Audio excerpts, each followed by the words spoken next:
Video shoot करने के लिए DJI का माइक मिनी मैंने मंगवा लिया। यार ये ऑनलाइन तो मेरे को कहीं मिला नहीं, तो मेरे को दिल्ली जाना पड़ा। दिल्ली CP में मेरे को ये मिला ऑफलाइन स्टोर से।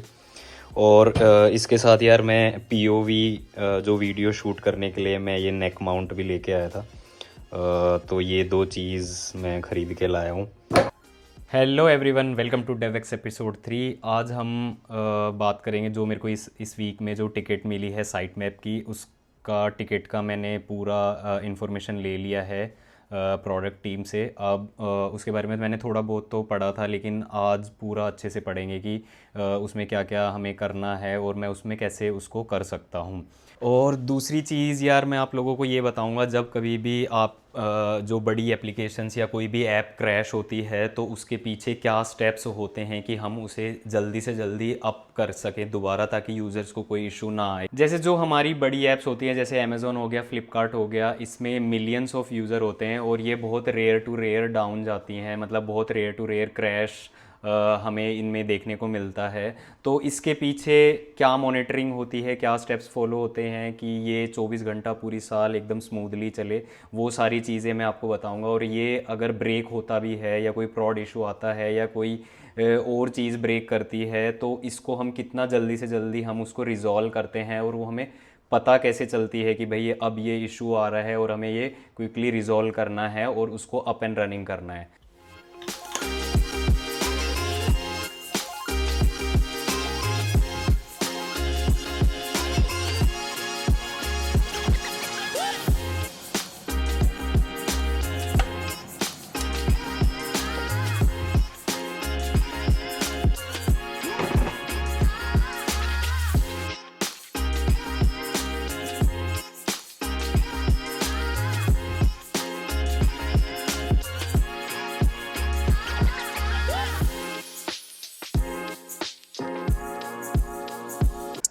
तो यार साइट में बेसिकली आपकी वेबसाइट की जो रैंकिंग है उसको इंक्रीज़ करने के लिए काम आता है। ये बेसिकली SEO में यूज़ होता है। तो जो भी हमारे क्रॉलर्स आता है, जो बॉट या क्रॉलर बेसिकली आपका बॉट को ही कहते हैं, वो आपकी पूरी वेबसाइट को क्रॉल करेगा और गूगल को ये बताएगा कि इसके पास इतने इतने पेजेस हैं और आप इसको इंडेक्स कर दो और इसकी SEO रैंकिंग को इंक्रीज़ कर दो।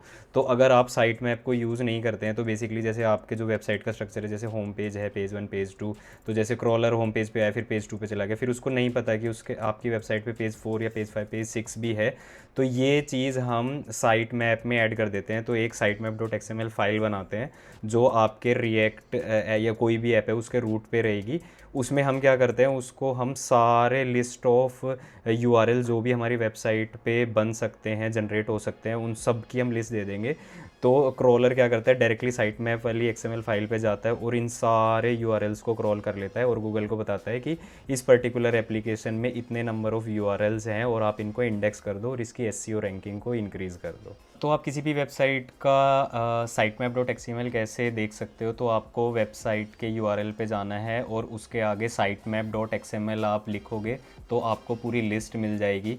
ठीक है, तो अब इसने क्या कर रखा है कि जो मेन साइट मैप .xml है उसमें इसने लिस्ट दे रखी है बाकी साइट मैप XML फाइल्स की। और फिर जैसे अगर हम ये ओपन करते हैं तो उसके अंदर और URLs मिलेंगे, और अगर हम दूसरा URL करते हैं तो उसके अंदर और URLs मिलेंगे। तो अभी यार मेरे को यही टास्क मिला हुआ है कि जो मेरी XML जो साइट मैप .xml फाइल है, इसमें बहुत सारे डेड लिंक्स हैं, उन सब लिंक्स को निकालना है और इसकी जो हायरार्की है उसको थोड़ा सा मेरे को चेंज करना है।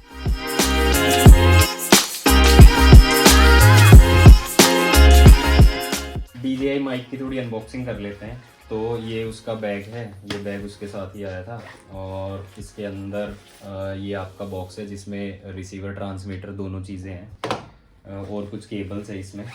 ठीक है, और ये हमारा रिसीवर हो गया, ये हमारा ट्रांसमीटर हो गया। तो आपको डायरेक्टली इस रिसीवर को डायरेक्टली आपको फ़ोन में कनेक्ट करना है और वीडियो आप डायरेक्टली रिकॉर्ड स्टार्टिंग कर सकते हो। तो इसमें ऐसा कुछ एक्स्ट्रा सेटिंग या कुछ सीखने का नहीं है, डायरेक्टली आपको प्लग करना है और डायरेक्टली वीडियो रिकॉर्ड आप स्टार्ट कर सकते हो। Audio check 1, audio check 2, audio check 3।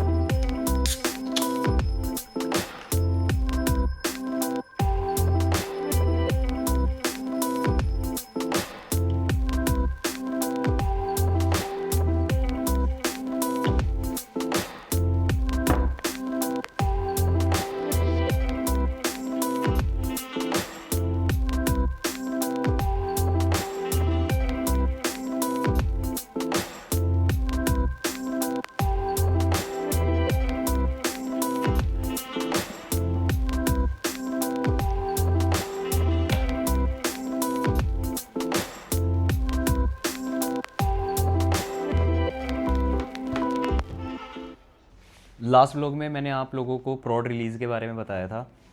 तो अगर आप लोगों ने नहीं देखा है तो आप लास्ट वाला व्लॉग में आप चेक कर सकते हो।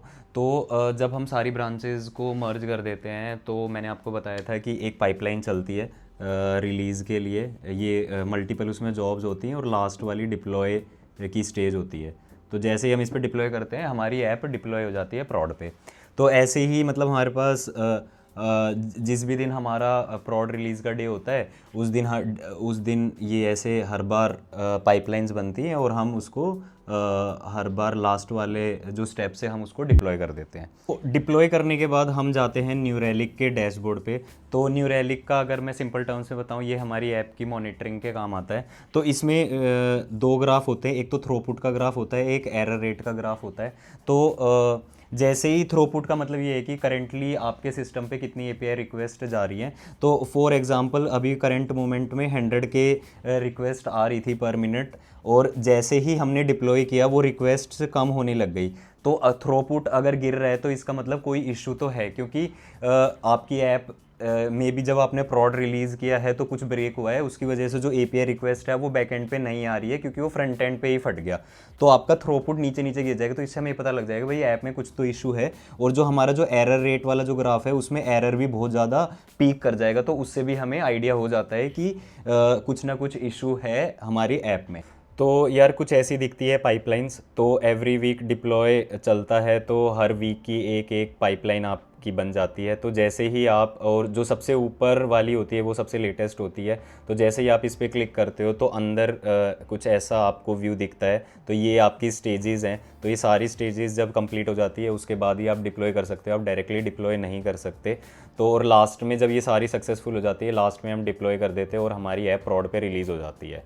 अब मैं आपको न्यू रेलिक का डैशबोर्ड दिखाता हूँ। तो यार ऐसा दिखता है न्यू रेलिक का डैशबोर्ड। जो थ्रोपुट का ग्राफ मैं बता रहा था वो ये है, और फिर ये है एरर रेट का ग्राफ। तो जैसे ही थ्रोपुट नीचे गिरेगा और एरर रेट एक पर्टिकुलर थ्रेशोल्ड से ऊपर जाएगा तो ये बेसिकली आपको स्लैक पे एक नोटिफिकेशन भेज देगा कि ऐप में कुछ इशू आया है, और वही एक नोटिफिकेशन वो पेजर ड्यूटी को भेज देगा कि जो भी कोई भी ऑन कॉल पर्सन है उसको ये नोटिफिकेशन आप सेंड कर दो, अलर्ट भेज दो कि आपकी ऐप में कुछ इशू है।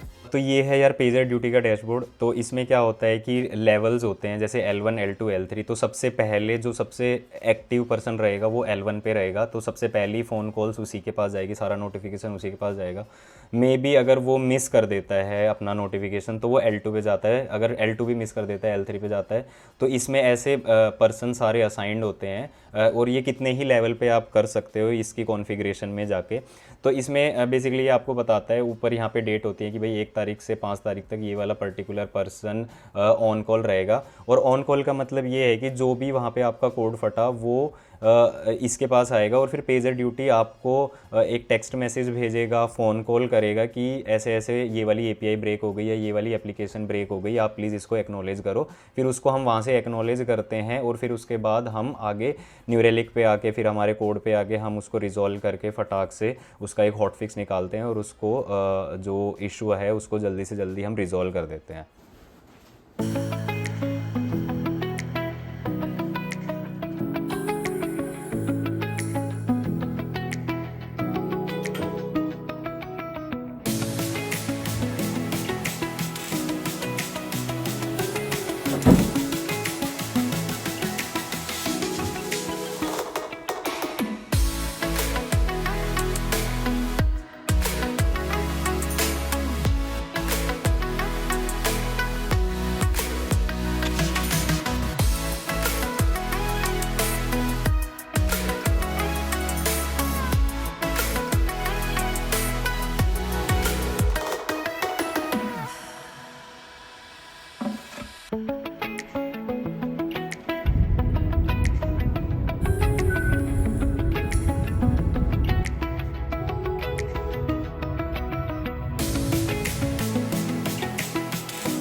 तो मैंने आप लोगों को जितनी भी इमेजेस या डैशबोर्ड दिखाए वो यार सारे मैंने गूगल से निकाले थे, ताकि आप लोगों को अच्छे से समझ आ जाए कि कैसे क्या प्रोसेस होती है।